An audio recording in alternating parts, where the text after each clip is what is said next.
Assalamualaikum warahmatullahi wabarakatuh. Perkenalkan, nama saya Niken Aulia dari Prodi Pendidikan Bahasa dan Sastra Indonesia, Fakultas Keguruan dan Ilmu Pendidikan Universitas Riau. Nah, pada video kali ini kita akan membahas mengenai sastra rakyat atau sastra lisan yang berjudul Asal Mula Masjid Jami Pangyan.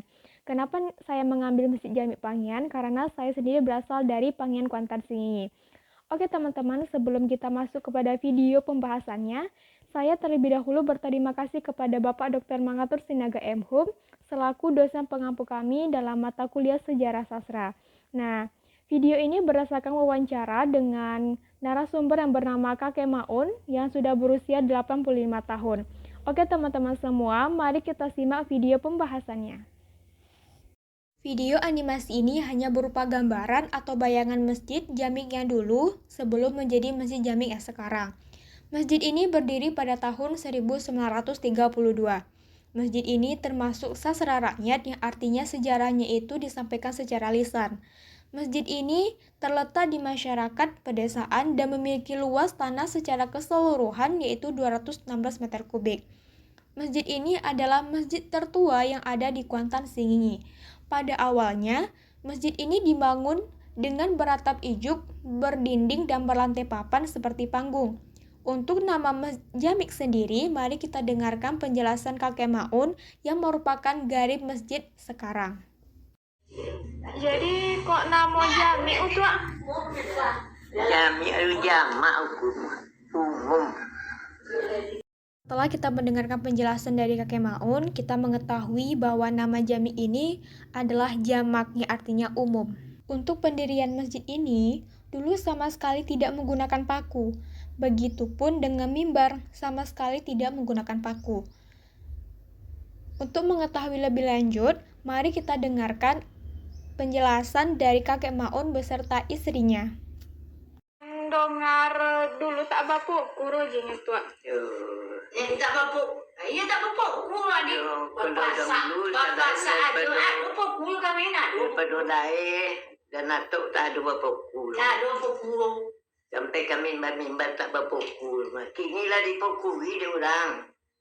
Nyala koyong mana nak bapuk. Mimbar. Setelah kita mendengarkan penjelasan dari Kakek Maun, kita mendapatkan informasi bahwa pendirian masjid pertama itu serta mimbar yang ada itu sama sekali tidak menggunakan paku. Tetapi pada zaman itu hanya dipasak saja. Nah, pada zaman sekarang dengan zaman yang modern ini, pembangunan masjid dan mimbar sudah mulai menggunakan paku.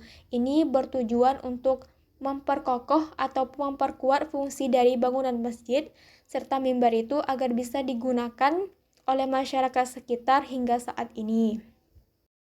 Pada zaman dahulu tidak ada namanya sajadah, tetapi untuk alas sholat itu digunakan tikar rumbai atau lapiak rumbai yang mana tikar rumbai ini dianyam oleh nenek-nenek maupun para gadis-gadis pedesaan zaman dahulu. Untuk ukuran masjid dulu dengan sekarang tidak jauh berbeda. Hanya saja dulu atapnya itu rendah, tidak sama seperti sekarang. Nah, di dalam masjid ini memiliki 5 tiang yang masing-masingnya itu memiliki makna. Mari kita dengarkan penjelasan Kakek Maun kembali. Jadi abad ada bisa tiang limo kok di dalam masjid itu. Hah? Kan punya arti tiap tiang wajib kan. Aduh. Tu lah. Yang tonga tu datuk tonga. Yang pangapi tu empe buah panguna merope datuk pakomo. Datuk Marwanso. Datuk Topo. Datuk Pangulu Gagah. Setelah kita mendengarkan penjelasan dari Kakek Maun, kita mendapatkan informasi bahwa di dalam Masjid Jamik Pangyan ini terdapat 5 tiang, yang mana di setiap tiang ini memiliki maknanya masing-masing, dan di setiap tiang ini terbuat dari kayu.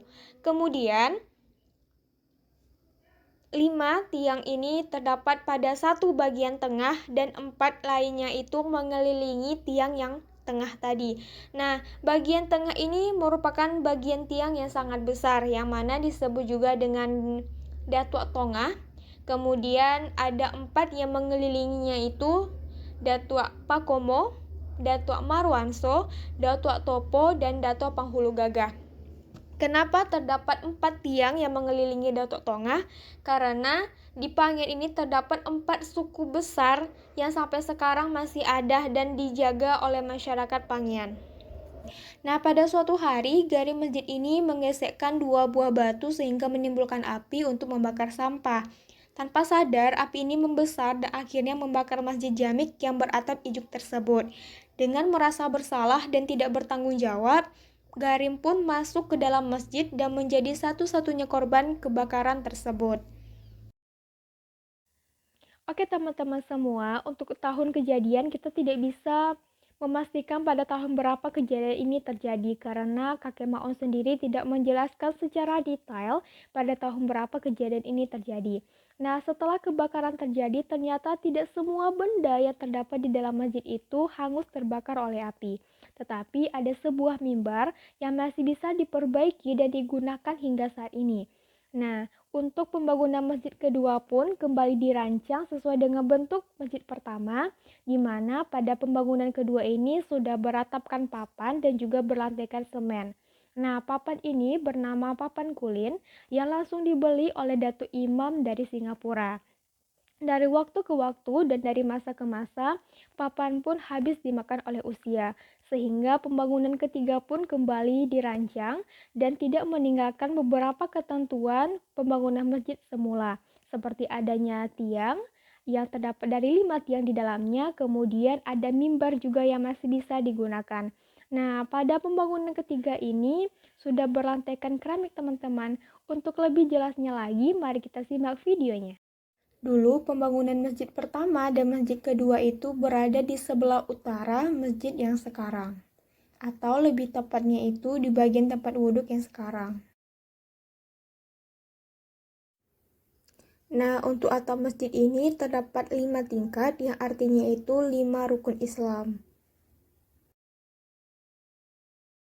Nah, sekarang kita masuk ke dalam bagian masjid. Di sini kita bisa melihat dengan jelas penampakan di dalam masjid itu seperti apa. Nah, di sini kita bisa melihat bahwa bagian atas itu masih menggunakan papan atau kayu. Nah, di sini kita bisa melihat tiangnya itu masih dipasak, belum lagi dipaku.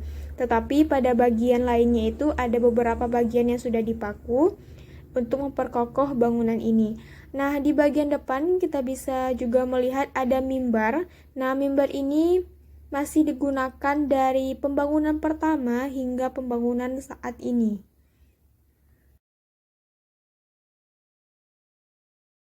Ini merupakan tiang tengah atau yang disebut juga dengan Datuk Tongah.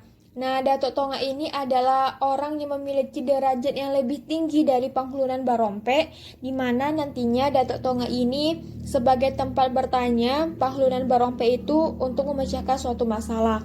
Nah, tiang ini apabila dicoba dilingkari dengan ukuran tangan orang dewasa, setiap tangan itu tidak menyatu gitu. Untuk 4 tiang lainnya itu memiliki ukuran yang sama. Nah, yaitu Datuk Pakomo dari suku Jamin, Datuk Marwanso dari suku Mandailing, Datuk Topo dari suku Melayu, dan Datuk Panghulu Gagah dari suku Paliang. Nah, di sini kita bisa melihat dengan jelas bahwa tiang ini masih terbuat dari kayu. Di bagian ini kita bisa melihat penampakan mimbarnya dengan jelas, yang mana mimbar ini sudah digunakan sejak tahun 1932 hingga sekarang.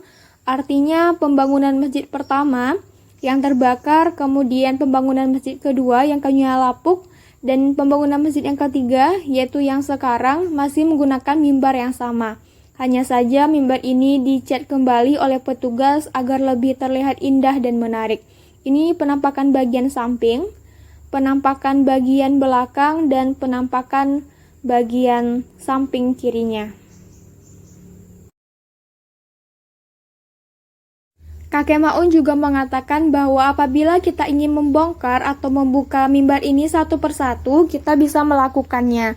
Karena tidak semua bagian mimbar ini digunakan paku oleh petugas. Nah, di bagian ini kita bisa melihat bahwa ada satu paku yang sudah digunakan oleh petugas yang bertujuan untuk memperkuat dan memperkokoh mimbar ini agar berfungsi dengan baik.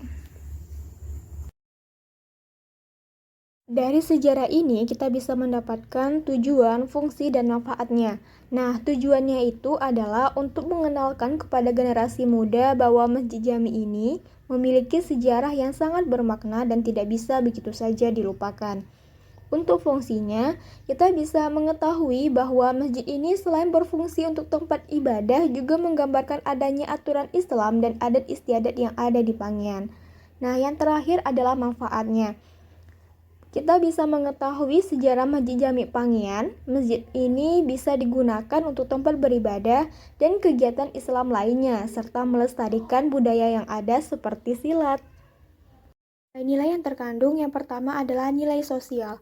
Adanya musyawarah panitia masjid atau penghulu dan barompe untuk memecahkan suatu masalah. Nah, nilai yang kedua adalah nilai budaya.